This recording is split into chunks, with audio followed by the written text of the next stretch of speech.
అష్టాదశ మహాపురాణాలలో మూడవ పురాణం విష్ణు పురాణం.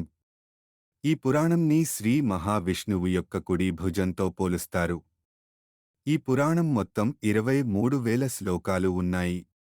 ఈ పురాణాన్ని పరాశర మహర్షి బ్రహ్మదేవుడికి బోధించాడు. ఈ పురాణంలో మొత్తం 136 అధ్యాయాలున్నాయి మరియు ఇది 6 అంశాలుగా విభజించబడింది.